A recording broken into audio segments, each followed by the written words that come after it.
Hi, I'm Scott Whittle, and today I'd like to go into a little more detail about the icons that we use in the Warbler Guide.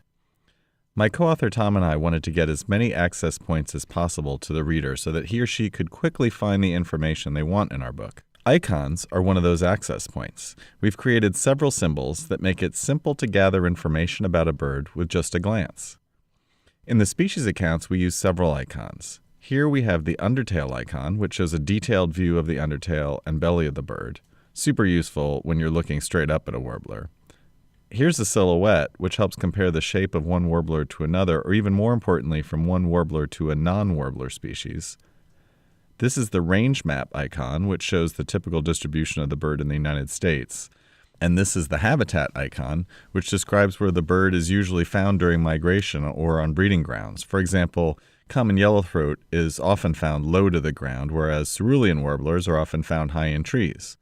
Note that this is just meant to give an average impression on these birds, and during migration, almost anything can happen. Finally, we have behavior icons, which help to identify specific behaviors that can often lead to a quick identification of a bird, or at least to narrow down a warbler to a few choices. A good example is tail pumping or branch creeping. In the case of branch creeping, there are only a couple of warblers that regularly exhibit this behavior.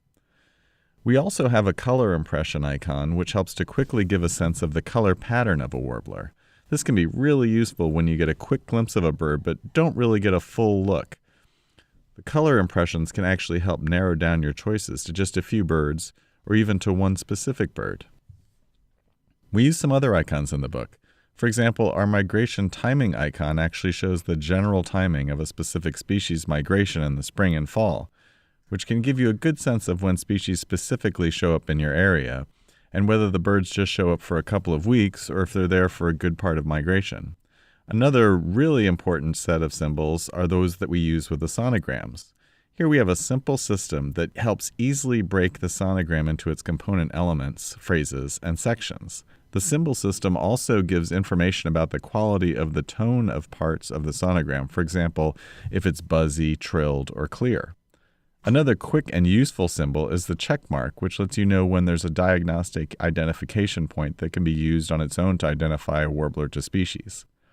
Finally, we have a simple system in aging and sexing that lets you see at a glance which birds are separable and not separable in terms of age and sex. Altogether, we hope these icons improve the utility of the Warbler Guide and make identification and learning faster and easier. Thanks for watching and welcome to the Warbler Guide.